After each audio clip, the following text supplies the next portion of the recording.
नमस्कार शिक्षक बंधुओं, सभी का स्वागत है हमारे यूट्यूब चैनल पर। इसके पहले आप हमारा वीडियो का जो मॉड्यूल 8 का वीडियो था, जिसमें गतिविधि आधारित था, वो आप देख चुके होंगे, उम्मीद करता हूँ, और वहाँ तक आप पहुँच भी गए होंगे। अब आपकी बात आती है मुख्य प्रश्नोत्तरी, जो 10/10 है, यानी 10 क्वेश्चन जो आपको करने को मिलते हैं, उनको लेकर मैं उपस्थित हुआ हूँ। उनकी जो समस्याएँ हैं, उनका समाधान लेकर उपस्थित हुआ हूँ। तो आइए शुरू करते हैं आज का ये वीडियो, पर्यावरण अध्ययन का शिक्षा शास्त्र, और उन 10 सवालों को हल करते हैं जिनसे आपको सर्टिफिकेट प्राप्त होना है। यानी 6 क्वेश्चंस आपके हर हाल में सही ही सही होने हैं, तभी आपको सर्टिफिकेट प्राप्त होगा।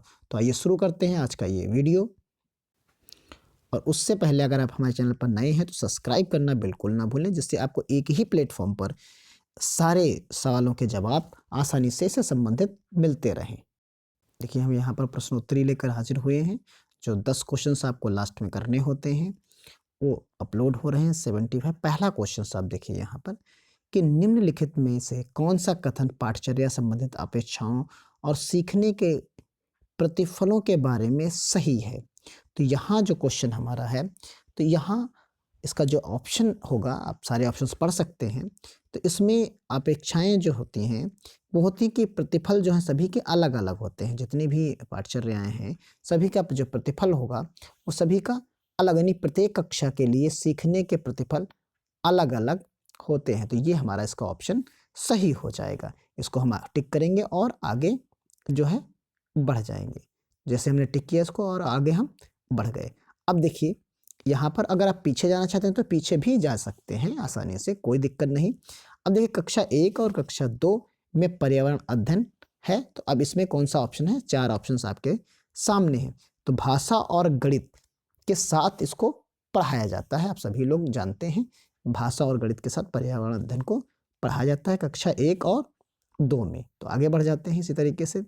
प्राथमिक स्तर पर पर्यावरण अध्ययन के सीखने के उद्देश्यों में शामिल नहीं किया जाता है। तो इसका ऑप्शन आप देख सकते हैं, 4 ऑप्शंस आपके सामने हैं। उसमें से इसका जो आंसर सही है, वो विद्यार्थियों को वैज्ञानिक नियम याद करने में मदद करता है। तो यानी ये ऑप्शन इसका सही है। तो इसको हम यहाँ पर टिक कर देते हैं और आगे बढ़ जाते हैं।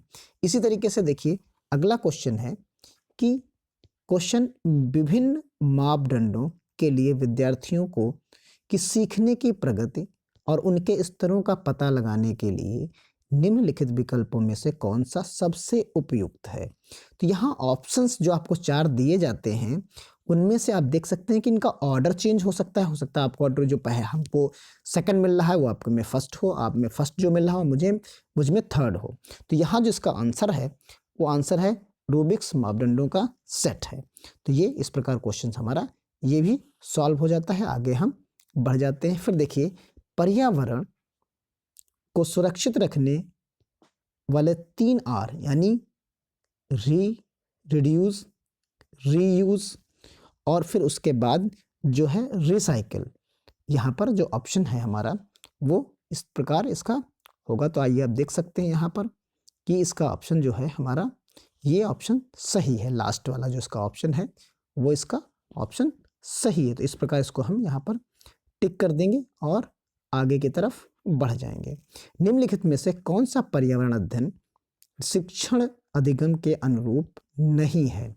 तो कौन सा नहीं है? ये 4 ऑप्शंस आपके समक्ष हैं। तो नहीं है, तो यहाँ पर हम देखेंगे कि सृजन स्वयं करता है। प्रत्येक बच्चा अपनी पाठ्यक्रम जो है सृजन करता है। तो यानी जो चौथा ऑप्शन हमारा है, वो इसका ऑप्शन सही होगा। तो इस प्रकार हम इसको टिक करके आगे बढ़ जाते हैं। प्रत्येक बच्चा अपनी पाठचर्या का सृजन करता है, ऐसा नहीं होता। अब देखिए, निम्नलिखित में से कौन सा बच्चों के बीच व्यक्तिगत सामाजिक गुणों को बढ़ाने में मदद करता है? तो ये हम देख लेंगे कि जैसे 4 ऑप्शंस आपके सामने हैं। तो यहाँ पर जो है वो कक्षा में आपको जो ऑप्शन मिलेगा, कक्षा में सहयोगी और सहकारी, यानी जो 4th ऑप्शन हमको जो प्राप्त हुआ है, आप देख सकते हैं ये पर्टिकुलर यहाँ पर हमें चीज़ें यहाँ पर मिलेंगी। तो यानी पर्टिकुलर ये ऑप्शन यहाँ पर सही, कक्षा में सहयोगी और सहकारी रूप से सीखने को बढ़ावा देता है तो यानी इसको हम टिक कर देंगे और आगे की तरफ बढ़ जाएंगे। इसी तरीके से आप देखिए प्राथमिक स्तर के पर्यावरण अध्ययन की पाठचर्या में होना चाहिए। आप देखें तो इसका जो आंसर आपको प्राप्त होगा उस आंसर को आप टिक कर सकते हैं कि जो हमको यहाँ पर अवसर उपलब्ध कराए जाएंगे, यानी आसपास की चीज़ों की जांच पड़ताल करने के अवसर उपलब्ध कराए जाएंगे, तो इसका ऑप्शन जो हमारा सही होगा वो ये ऑप्शन इसका सही होगा, यानी पहला ऑप्शन यहाँ पर सही माना जाएगा। तो आइए आगे बढ़ते हैं। पर्यावरण अध्ययन जिसे बढ़ावा नहीं देता, तो पर्यावरण बढ़ावा किसे नहीं देता, तो इस ऑप्शन में 4 ऑप्शंस आपके सामने हैं। तो यहाँ देखिएगा परिभाषाओं को याद करना जो है यानी रटने की विधि पर, तो यानी ऑप्शन हमारा यहाँ पर सही हो जाएगा, परिभाषाओं को याद कराना। फिर अगला सवाल हमारा है राष्ट्रीय पाठचर्या की रूपरेखा यानी एनसीएफ के अनुसार पर्यावरण अध्ययन के लिए कौन सा वाक्यांश सही है। तो यहाँ पर कौन सा वाक्यांश सही है, तो हम देख सकते हैं जो ऑप्शन हमारा है कि पर्यावरण अध्ययन की प्रकृति अंतर विषयक है, ये ऑप्शन हमारा यहाँ पर सही है। इस प्रकार हम आगे बढ़ेंगे तो देखेंगे 10 क्वेश्चन हमने सबमिट किए, 10 के 10 जो है हमने यहाँ पर आंसर्स किए हैं और इसके बाद हम यहाँ पर देखेंगे आगे बढ़ेंगे। यहाँ देखेंगे कि हमने सबमिट कर दिया और सबमिट करने पर आपको जो स्कोर प्राप्त हुआ है वो 10 आउट ऑफ 10 हो जाता है। फिर यहाँ से हम एग्जिट हो जाएंगे और बाहर की तरफ चले जाएंगे। तो इस प्रकार हमारे जो क्वेश्चंस थे हमने 10 के 10 कर लिए, स्कोर भी हमारा 10 के 10 भी है।